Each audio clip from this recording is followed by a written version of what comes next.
الحمد لله وكفى وسلام على عباده الذين اصطفى أما بعد أعوذ بالله من الشيطان الرجيم بسم الله الرحمن الرحيم إنا أنزلناه في ليلة القدر وما أدراك ما ليلة القدر ليلة القدر خير من ألف شهر سبحان ربك رب العزة عما يصفون وسلام على المرسلين والحمد لله رب العالمين اللهم صل على سيدنا محمد وعلى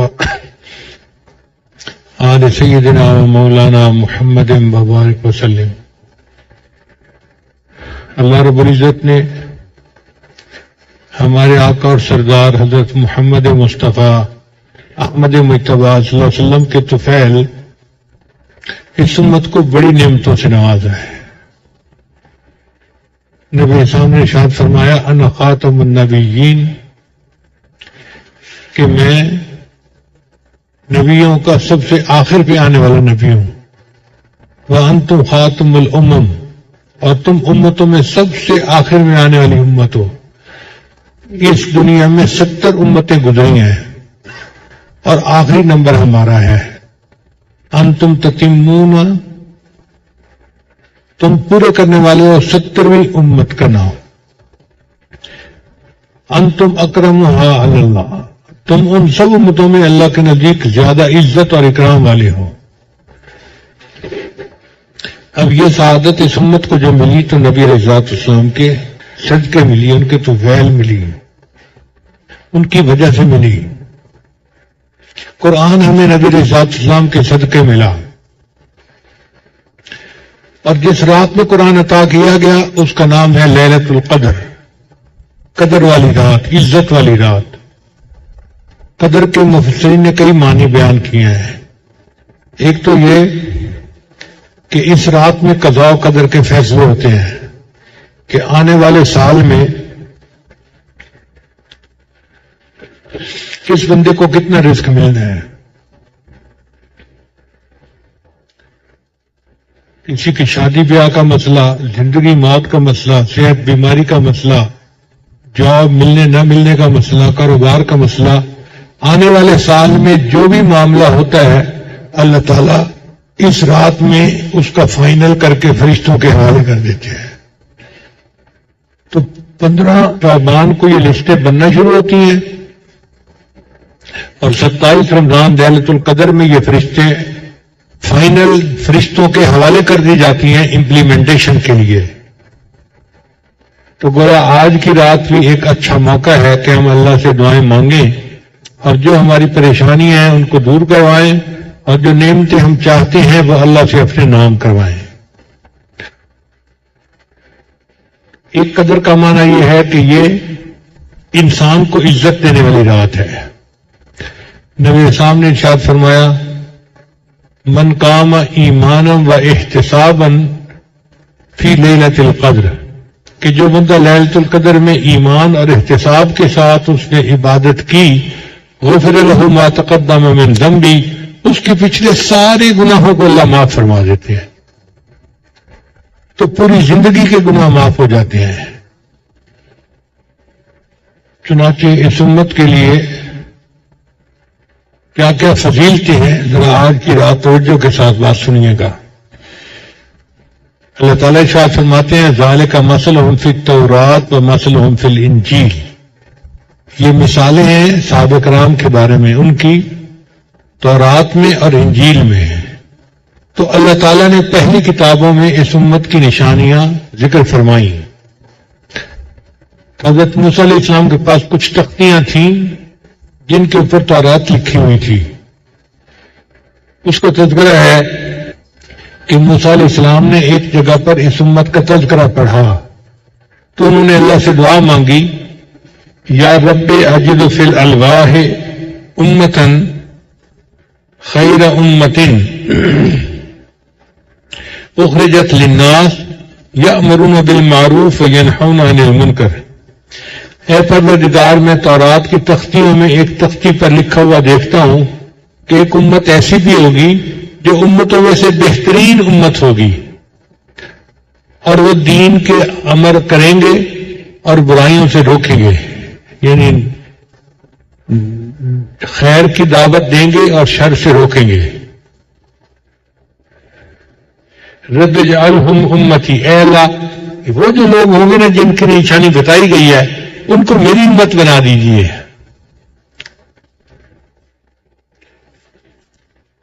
رب کریم نے جواب میں فرمایا تلک امت احمد صلی اللہ علیہ وسلم، نہیں میرے کلیم وہ تو میرے محبوب احمد صلی اللہ علیہ وسلم کی امت ہے۔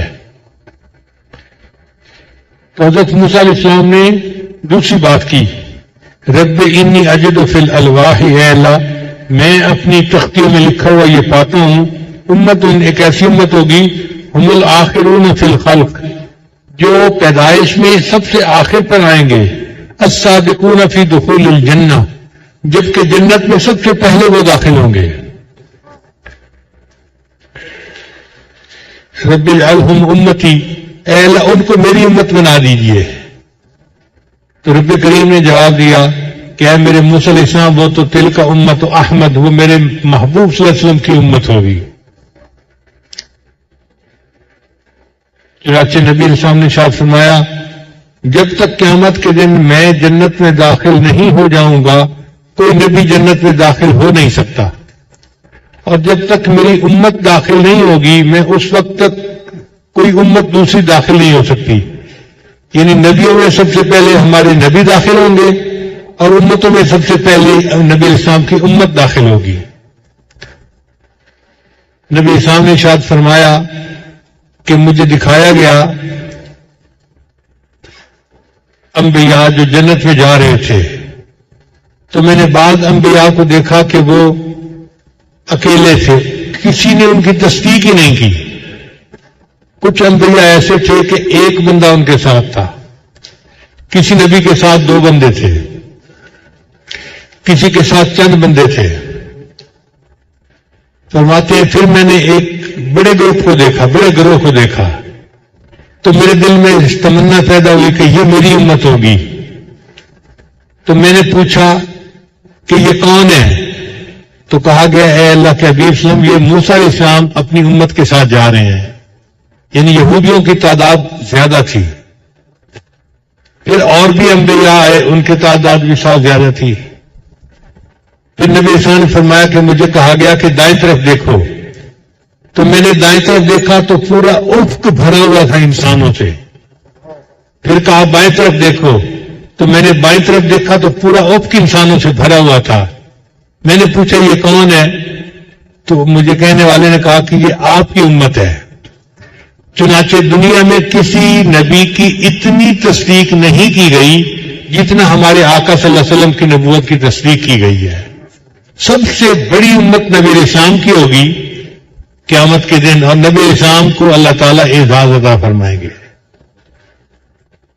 چنانچہ نبی علیہ السلام فرماتے ہیں کہ پھر مجھے کہنے والے نے یہ بھی کہا کہ آپ کی اس امت کے اگلے لوگوں میں 70,000 ایسے لوگ ہیں جو بلا حساب جنت داخل کر دیے جائیں گے۔ تو نبی علیہ السلام فرماتے ہیں کہ میں سن کے خوش ہو گیا کہ میری امت کے 70,000 بندے بلا حساب جنت جائیں گے۔ پھر بتانے والے نے کہا کہ نہیں، یہ ایسے ہیں ان میں سے ہر ایک کے ساتھ 70,000 بندے اور بلا حساب جنت میں جائیں گے۔ تو نبی علیہ السلام کے صدقے اللہ نے اس امت کو کیا کیا فضیلتیں عطا فرمائی۔ چنانچہ موسیٰ علیہ السلام نے دعا مانگی کہ رب اجعلہم امتی، اے اللہ ان کو میری امت بنا دیجئے۔ تو اللہ تعالیٰ نے ارشاد فرمایا تلک امت احمد صلی اللہ علیہ وسلم، اے موسیٰ علیہ السلام یہ تو میرے محبوب صلی اللہ علیہ وسلم کی امت ہے۔ پھر موسیٰ علیہ السلام نے تیسری اور چوتھی نشانی پڑھی، رب انی اجد فی الالواح امتا اناجیلہم فی صدورہم یقرؤونہا، اے اللہ میں ایک ایسی امت کا تذکرہ پاتا ہوں کہ ان کی کتاب ان کے سینوں کے اندر ہوگی، وہ جب چاہیں گے اس کتاب کو پڑھ لیا کریں گے۔ یہ جو قرآن مجید کا حفظ ہے نا، یہ اس امت کی خصوصیت ہے۔ پہلی امتوں کو اپنی کتابیں یاد نہیں ہوتی تھیں، وہ صرف دیکھ کر پڑھتے تھے۔ اب جس کے پاس کتاب نہیں وہ پڑھ ہی نہیں سکتا. یہ اس امت کی سعادت ہے کہ اللہ تعالیٰ کی محبوب صلی اللہ علیہ وسلم کی ختم نبوت کے صدقے اللہ نے قرآن مجید کی حفاظت کا ذمہ دار امت کو بنا دیا. اب امت کے اندر حفظ قرآن کی ایک ذمہ داری چل پڑی. الحمدللہ نبی علیہ الصلوۃ والسلام سے لے کر آج تک 1400 سال گزرے، ایک دن یا ایک رات ایسی نہیں گزری کہ دنیا میں قرآن مجید کا حافظ کوئی نہ ہو. ایک لمحہ ایسا نہیں گزرا. ان 1400 سالوں میں ہر وقت لاکھوں کی تعداد میں مرد بھی اور عورتیں بھی قرآن مجید کے حفاظ رہے ہیں. یہ ایک کرامت اور معجزہ نہیں تو اور کیا ہے. تو نبی علیہ السلام کے صدقے اللہ نے امت کو یہ معجزہ دیا کہ یہ امت جہاں چاہیں گے یہ بیٹھ کر قرآن کو پڑھ لیا کریں گے. جب موسیٰ علیہ السلام نے یہ پڑھا تو انہوں نے دعا مانگی، رب اجعلہم امتی، اے اللہ ان کو میری امت بنا دیجیے. اللہ نے فرمایا تلک امت احمد صلی اللہ علیہ وسلم، اے موسیٰ علیہ السلام وہ تو میرے محبوب صلی کی امت ہوگی جو ایسا کرے گی. پھر موسیٰ علیہ السلام نے کہا کہ یا اللہ رب انی اجد فی الالواح امت یؤمنون بالکتاب الاول و بالکتاب الآخر، کہ میں نے ایک ایسی امت کا تذکرہ پڑھا ہے جو پہلی کتابوں پر بھی ایمان لائے گی اور آخری کتاب پر بھی ایمان لائے گی. اے اللہ اس کو میری امت بنا دیجیے. اللہ تعالیٰ نے جواب دیا اے موسیٰ علیہ السلام وہ تو میرے محبوب کی امت ہوگی. یہ ہماری سعادت ہے. ہم تورات کو بھی ایمان لاتے ہیں، انجیل پر بھی ایمان لاتے ہیں اور قرآن مجید پر بھی ایمان لاتے ہیں. یہودی تورات کو مانتے ہیں، انجیل کو نہیں مانتے. عیسائی انجیل کو مانتے ہیں، تورات کو نہیں مانتے. اور دونوں اپنی اپنی کتابوں کو مانتے ہیں، قرآن کو نہیں مانتے. یہ ہماری سعادت ہے کہ ہم تینوں کتابوں کو مانتے ہیں. تو یہ فضیلت کی بات ہے نا. تو موسیٰ علیہ السلام نے کہا کہ یا اللہ یہ میری امت بنا دیجیے. اللہ نے فرمایا نہیں، میرے پیارے حبیب صلی اللہ علیہ وسلم کی امت ہے، یہ سعادت ان کو ملے گی. اور پھر اللہ تعالیٰ نے یہ بھی فرمایا کہ وہ ایسی امت ہوگی جو دین کے راستے میں جہاد کرے گی، حتیٰ یقاتل الاعور الکذاب، وہ کانے دجال کے ساتھ بھی جہاد کریں گے. تو یہ بھی ایک عظمت کی بات ہے کہ اللہ تعالیٰ نے اس امت کو ایسا ایمان دیا کہ دجال بہکانے کے لیے آئے گا مگر وہ اس کے جھانسے میں نہیں آئیں گے، بلکہ اس کے ساتھ جہاد کریں گے اور اپنے ایمان کو محفوظ رکھیں گے. پھر موسیٰ علیہ السلام نے کہا کہ رب انی اجد فی الالواح، اے اللہ میں نے اپنی تختیوں میں یہ لکھا ہوا دیکھا ہے، امت ایک ایسی امت صدقاتہم یاکلون فی بطونہم ویؤجرون علیہا، کہ وہ اپنے صدقات کو خود کھائیں گے، ان کے پیٹ میں ان کے صدقے جائیں گے اور اس پر ان کو ثواب بھی ملے گا. پہلی امتوں میں جب کوئی بندہ صدقہ کرنا چاہتا تھا تو اس مال کو اپنے گھر کے باہر رکھ دیتا تھا، آسمان سے بجلی آ کر اس کو جلا دیتی تھی اور ان کی زکوٰۃ قبول ہو جاتی تھی. ہمارے یہاں ایسا نہیں ہے. ہم مال کو جلاتے نہیں ہیں، بلکہ امیر آدمی اپنے پڑوسی کو، کسی قریبی غریب بندے کو وہ زکوٰۃ کے پیسے دے دیتا ہے. زکوٰۃ کے پیسوں کی وجہ سے اس کے بیوی بچوں کو روزی مل جاتی ہے، پیٹ میں ان کے وہ کھانا چلا جاتا ہے اور اس پر اجر بھی ملتا ہے. تو اللہ تعالیٰ کی کتنی عجیب مہربانی ہے کہ مال ضائع بھی نہیں ہوتا اور فائدہ بھی ہوتا ہے اور اس پر اجر بھی ملتا ہے ہمیں. تو موسیٰ علیہ السلام نے دعا کی رب اجعلہم امتی، اے اللہ ان کو میری امت بنا دیجیے.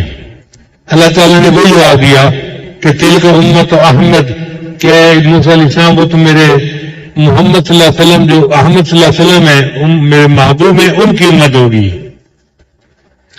پھر موسیٰ علیہ السلام نے چھٹی بات کی، رب فإنی اجد فی الالواح امت اذا ہم احدہم بحسنۃ ثم لم یعملها کتبت لہ حسنۃ.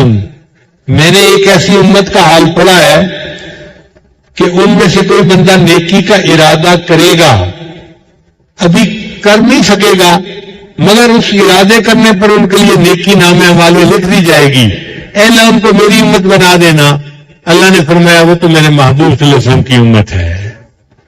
تو یہ بھی اسی امت کو یہ نعمت ملی کہ انسان نیکی نہ کرے، نیکی کا ارادہ کرے، اس پر بھی نیکی لکھ دی جاتی ہے، اور اگر نیکی کر لے تو اللہ تعالیٰ ایک کے بجائے 10 نیکیاں لکھوا دیتے ہیں۔ پھر ساتھی بات موسیٰ علیہ السلام نے کہی کہ رب انی اجد فی الالواح امت هم المشفعون، اے اللہ میں ایک ایسی امت کا حال اپنی کتابوں میں پڑھتا ہوں کہ جو قیامت کے دن شفاعت کریں گے اور ان کی شفاعت قبول کی جائے گی، جیسے حافظ 10 قرآن 10 بچوں کو اپنے ساتھ لے کر جنت میں جائے گا، عالم 400 بندوں کو اپنے ساتھ جنت میں جائے گا، شہید بھی شفاعت کرے گا، ہر جنتی شفاعت کرے گا، اور اللہ تعالیٰ اس امت کی شفاعت کو قبول کریں گے۔ تو یہ مرتبہ انبیاء کا تھا شفاعت کرنا، اللہ تعالیٰ وہ نعمت اس امت کو بھی عطا فرمائیں گے، یہ بھی شفاعت کرنے والے بن جائیں گے۔ دیکھیں نا، ایک ہے جنت میں خود داخل ہو جانا، یہ ایک نعمت ہے، ایک ہے اس قابل ہونا کہ اس کی سفارش پہ اللہ کسی اور کو بھی جنت دے دے، یہ تو بڑا درجہ ہے نا۔ تو اللہ تعالیٰ نے اس امت کے لیے شفاعت کو بھی روا رکھا۔ تو موسیٰ علیہ السلام نے جب دعا مانگی تو اللہ نے فرمایا نہیں موسیٰ علیہ السلام، وہ تو میرے محبوب صلی اللہ علیہ وسلم کی امت ہے، یہ فضیلت میں نے ان کو عطا فرمائی ہے۔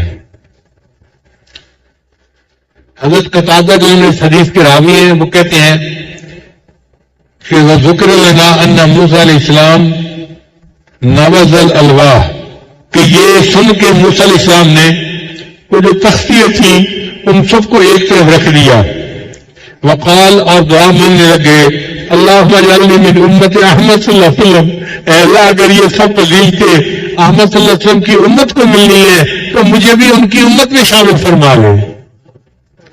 اتنے عظیم شان پیغمبر دعا مانگتے ہیں کہ اللہ مجھے آپ احمد صلی اللہ علیہ وسلم کی امت میں شامل فرما دے۔ اللہ تعالیٰ نے نبی علیہ السلام کی امت کو بہت نعمتیں عطا فرمائی ہیں، ان میں سے ایک نعمت ہے لیلۃ القدر۔ یہ وہ رات ہے جب قرآن لوح محفوظ سے آسمان دنیا پر یکبارگی نازل ہوا۔ نازل ہونے کے 2 طریقے ہیں، ایک کو کہتے ہیں انزال، ایک دم میں نازل ہو جانا، اور ایک کو کہتے ہیں تنزیل، آہستہ آہستہ نازل ہونا۔ چنانچہ جو انزال تھا وہ ہوا لیلۃ القدر کی رات۔ قرآن مجید لوح محفوظ سے آسمان دنیا پر نازل اللہ نے فرما دیا، انا انزلنا فی لیلۃ القدر۔ قدر کی رات تھی، عظمت والی رات تھی، شان والی رات تھی جب اللہ نے آسمان دنیا پر اس کو نازل کر دیا۔ پھر آسمان دنیا سے آگے نبی اسلام پر یہ قرآن مجید 23 سال کے عرصے میں موقع بموقع اترتا رہا جیسے اللہ نے چاہا۔ اب یہ رات کیا ہے؟ یہ عظیم رات بن گئی۔ اللہ فرماتے ہیں وما ادراک ما لیلۃ القدر، تو کیا جانے کہ یہ قدر والی رات کون سی ہے؟ آگے فرمایا لیلۃ القدر خیر من الف شہر، یہ جو لیلۃ القدر ہے یہ تو 1000 مہینوں کی عبادت سے زیادہ بہتر ہے۔ 1000 مہینوں کا حساب لگائیں تو 83 سال بنتے ہیں، یعنی ایک رات کی عبادت کرنے والا 83 سال کی عبادت کا ثواب پائے گا۔ اب اس کے پیچھے راز کیا ہے کہ ایک مرتبہ نبی علیہ السلام نے واضح فرمایا کہ پہلی امتوں کا حال بیان فرمایا جن کی عمریں 1000 سال، 500 سال، 2000 سال اس پر ہوا کرتی تھی۔ نوح علیہ السلام کی عمر 900 سال سے زیادہ تھی۔ تو نبی علیہ السلام نے فرمایا کہ ایک مجاہد تھا جس نے جہاد کیا اللہ کے راستے میں، اور 1000 مہینہ اس نے اپنے ہتھیار نہیں اتارے، 1000 مہینہ وہ جہاد ہی کرتا رہا۔ تو یہ سن کر صحابہ کرام بہت غمگین ہوئے، اور صحابہ کرام نے کہا اللہ کے نبی صلی اللہ علیہ وسلم پہلی امتوں کی عمریں اتنی لمبی تھی، ہماری تو امتیں ہی چھوٹی ہیں، ہم تو ان کا درجہ پا ہی نہیں سکتے۔ تو اللہ نے اس کی مکافات کے لیے لیلۃ القدر عطا فرما دی کہ میرے محبوب کی امت اگر تم میں سے کوئی ایک رات کی عبادت کر لے گا، میں اس کے نام اعمال میں 80 سال کے نام اعمال لکھ دوں گا۔ اب آپ بتائیے، جس بندے کو زندگی میں 10 لیلۃ القدر مل گئی اس کو تو 800 سال کی عبادت کا ثواب نصیب ہو گیا۔ اب امت پہلی امتوں کے کمپٹیشن کے لیے تیار ہو گئی کہ نہیں ہوئی؟ تو یوں اللہ تعالیٰ نے ہمارے لیے کام کو آسان کر دیا. پھر نبی اسلام نے ایک مثال سے بات سمجھائی, کتنی خوبصورت بات سمجھائی. فرمایا کہ قوم یہود کی مثال ایسے ہے جیسے ایک بندہ فجر سے لے کے ظہر تک کام کرے اور اس کے بدلے اس کو ایک درہم ملے, ایک قرات ملے. پھر قوم نصارہ کی مثال ایسے ہے جیسے ظہر سے لے کے عصر کا وقت اس میں بندہ محنت کرے اور اس کو بھی ایک قرات ملے. اور اس کے بعد میری امت کی مثال ایسی ہے کہ عصر سے لے کے مغرب کے درمیان کام کرے اور ان کو 2 قرات ملے. جب اللہ تعالیٰ نے ایسا کیا تو یہود اور نصارہ اس پر بڑے ناراض ہو گئے کہ محنت ہم نے زیادہ کی اور مزدوری ہمیں تھوڑی ملی. تو اللہ نے انہیں فرمایا کہ یہ بتاؤ جو تمہارے ساتھ میں نے بات طے کی تھی کہ 1 قرات دوں گا وہ دیا یا نہیں؟ ان کا جی یہ تو آپ نے دیا ہے. اللہ نے فرمایا دیکھو جو بات ہوئی تھی طے, تم نے مزدوری فجر سے زور تک کی 1 قرات مل گیا, تم نے زور سے اثر کی 1 قرات مل گیا. یہ میرے محبوب کی امت ہے, اس نے اگر کہ تھوڑے وقت میں عبادت اور مزدوری کی, اس پر میں ان کو 2 قرات دے دیے تو یہ میرا فضل ہے اور میں اس کا اختیار رکھتا ہوں کہ اپنا فضل جس کے اوپر چاہوں کروں. تو اللہ کا فضل اس امت پر ہوا. عمریں چھوٹی ہیں مگر اللہ نے ثواب بہت بڑھا دیا. اب یہ جو لیلۃ القدر ہے یہ جشن کی رات ہے. جیسے ہمارا ملک بنا تو 23 مارچ جشن کا دن ہوتا ہے. اسلام آباد میں فوج اپنے اسلحہ کو دکھاتی ہے, اپنے نوجوانوں کو دکھاتی ہے اور ایک تقریب باقاعدہ اس کے لیے اوپر منعقد ہوتی ہے. تو ایسے لگتا ہے کہ 27 رمضان بھی اللہ تعالیٰ کے ہاں جشن کی رات ہے. اس رات میں جو لوگ عبادت کرتے ہیں تنزل الملائکۃ والروح, ملائکہ اور جبریل السلام اس میں نازل ہوتے ہیں اور زمین پر جو عبادت کر رہے ہوتے ہیں ان لوگوں کو وہ سلام کرتے ہیں. حدیث پاک میں آتا ہے کہ جبریل السلام فرشتوں کو حکم دیتے ہیں کہ اگر گھر میں, مسجد میں, کہیں بھی کوئی مرد کوئی عورت بیٹھا عبادت کر رہا ہے, ذکر کر رہا ہے, دعا مانگ رہا ہے, تم جاؤ اور جا کر اس سے مصافحہ کرو. تو فرشتے آ کے مصافحہ کرتے ہیں. اب علماء نے لکھا کہ کیا پتہ چلے کہ فرشتے نے مصافحہ کیا, تو انہوں نے کہا کہ جب عبادت کرتے کرتے یکدم بندے کے اوپر ایک کیفیت آ جاتی ہے نا اور اس کو اللہ کا قرب محسوس ہوتا ہے اور اللہ کی رحمت محسوس ہوتی ہے, تو یہ کیفیت اس بات کی علامت ہوتی ہے کہ فرشتے نے اس سے مصافحہ کیا ہے. اب علماء نے یہ بھی لکھا کہ آخر فرشتوں کو مصافحے کے لیے کیوں کہا جاتا ہے؟ تو علماء نے جواب دیا کہ اللہ نے جب آدم علیہ السلام کو بنانا تھا تو اس وقت فرشتوں کو فرمایا تھا کہ میں چاہتا ہوں کہ میں زمین میں اپنا خلیفہ بناؤں. تو فرشتوں نے کہا تھا آپ اس کو خلیفہ بنائیں گے جو خون بہائے گا اور فساد مچائے گا. تو اللہ نے فرمایا تھا جو میں جانتا ہوں تم نہیں جانتے.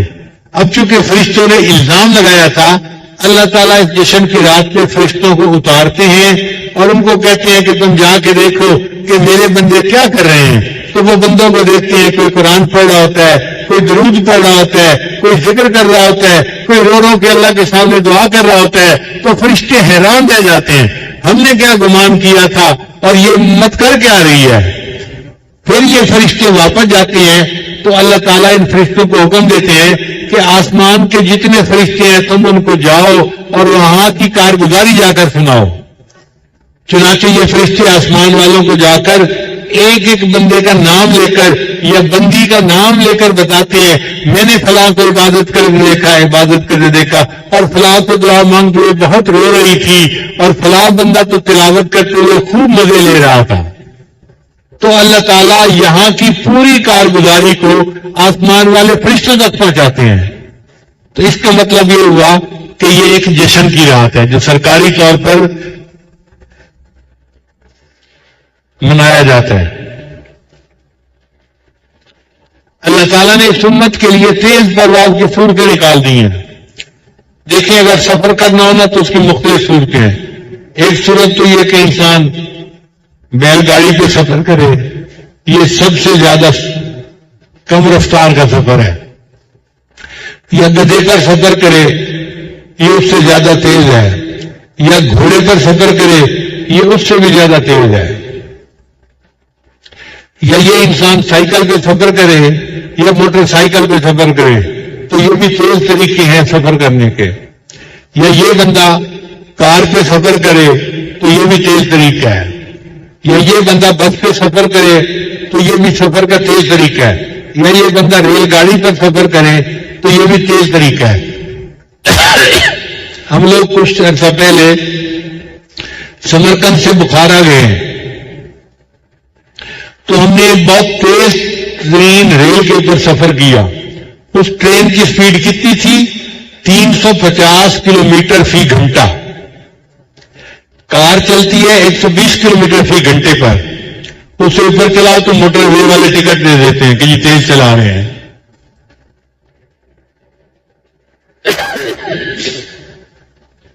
اور ہمارا ڈرائیور جو ہے وہ گاڑی بھگانے کے لیے میرے سونے کا انتظار کر رہا ہوتا ہے کہ حضرت جی سوئیں، اور پھر اس کی گاڑی 200 کلومیٹر پہ جا رہی ہوتی ہے۔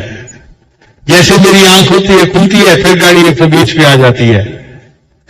میں پوچھتا بھی ہوں عثمان تم نے گاڑی تیز تو نہیں چلائی؟ نہیں حضرت جی بالکل آپ دیکھیں 120 کے اوپر سوئی رہی ہے، لیکن وہ ٹرین 350 میل فی گھنٹہ کی رفتار سے چل رہی تھی، اور ہم اپنی آنکھوں سے وہ جو سکرین کے اوپر سپیڈ ہے وہ ہر کمرے میں لگی ہوئی تھی، ہمارا بھی خاص کمرہ تھا، اس میں ہم دیکھ رہے تھے چلتی تھی تو 0 سے سٹارٹ کرتی تھی اور یکدم میں 350 میل فی گھنٹہ۔ آپ سوچیں کتنی تیز رفتار ہوگی۔ اگر اس سے بھی زیادہ تیز رفتاری کا سفر کرنا چاہیں آپ جہاز پہ سفر کر سکتے ہیں۔ اب کسی بندے کو سائیکل موٹر نصیب ہے اور کسی کو جہاز نصیب ہے، یہ تو پھر قسمت کی بات ہے نا۔ تو اللہ تعالیٰ نے پہلی امتوں کو گدھے دیے، گھوڑے دیے یا موٹر سائیکل دیے، اور اس امت کو اللہ تعالیٰ نے اپنے تک سفر کرنے کے لیے جہاز عطا فرمائے۔ اب یہ امت آسانی کے ساتھ اگر رب تک پہنچ جاتی ہے تو یہ اللہ کا فضل اور احسان ہے یا نہیں ہے؟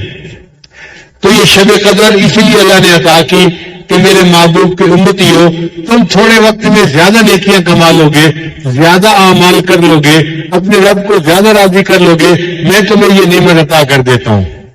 اب شب قدر کب ہوگی اس کے بارے میں کوئی کچھ نہیں کہہ سکتا، اللہ نے اس کو مبہم رکھا ہے۔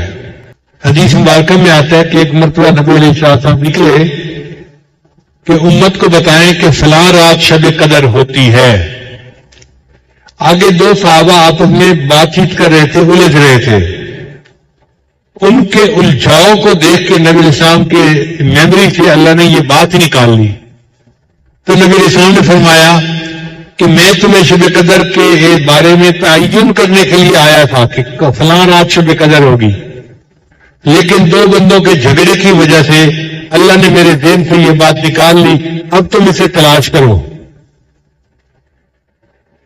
چنانچہ بعض علماء نے کہا ہے کہ 360 دنوں میں سے کوئی ایک دن شب قدر کا ہو سکتا ہے، کوئی ایک رات شب قدر کی ہو سکتی ہے۔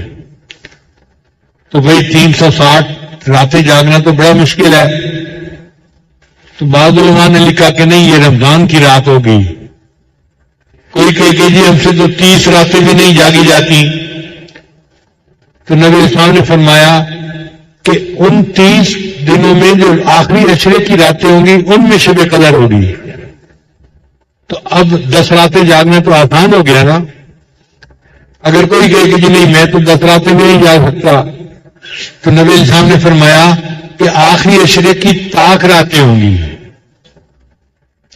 طاق راتیں سے کیا مراد؟ 21، 23، 25، 27، 29، یہ 5 راتیں، ان میں سے کوئی رات ہوگی۔ اب کوئی بندہ کہے جی کہ میں تو اتنا نازک ہوں کہ مجھ سے تو 5 راتیں بھی نہیں جاگا جاتا، تو نبی علیہ السلام نے ایک حدیث میں فرما دیا تم شب قدر کو 27، 25، 27 اور 29 میں تلاش کرو۔ یہ بھی حدیث پاک میں آیا ہے۔